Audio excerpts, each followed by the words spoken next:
যাব না।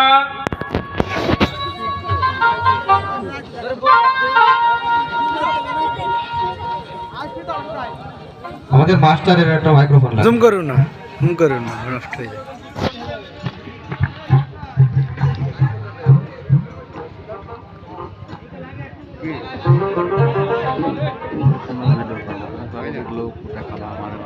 আগে ঠিক করা যায় না।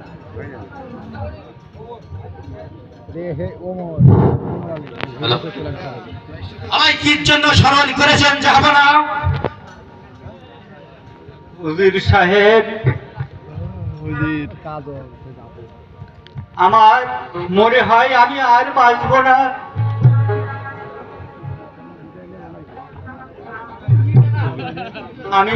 আমি নিশিতে একই স্বপ্ন দেখেছি।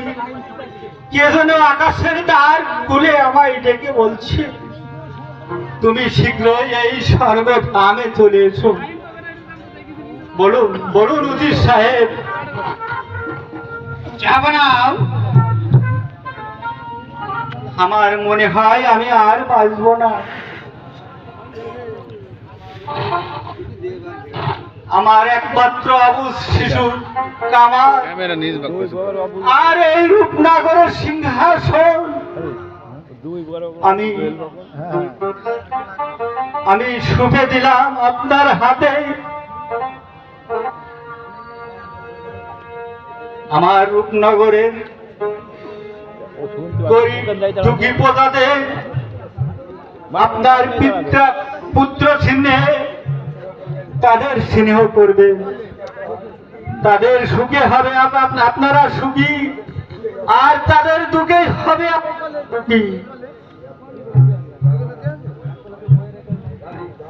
জাহাপনা, আপনি কি বলছেন?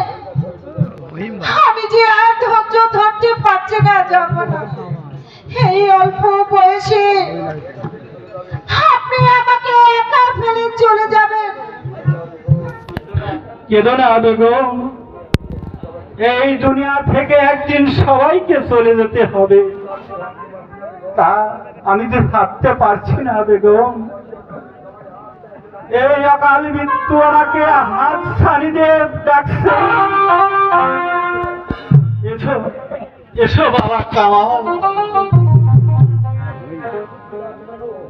আপনি তাকে আমায় একা ফেলে চলে যাবেন পিতা? কাঁদিস না বাবা কামাল, শুধু আমার মনে দুঃখ রইল। তোমার মাথায় আমি আমার এই রাজ মুকুট পরে দিতে পারব না। বসো বসো বাবা, বসো এই সিংহাসনে। আমি জীবিত থেকে দেখে যেতে চাই আমার কামাল এই মুহূর্তে। জাহাপনা, জাহাপনা,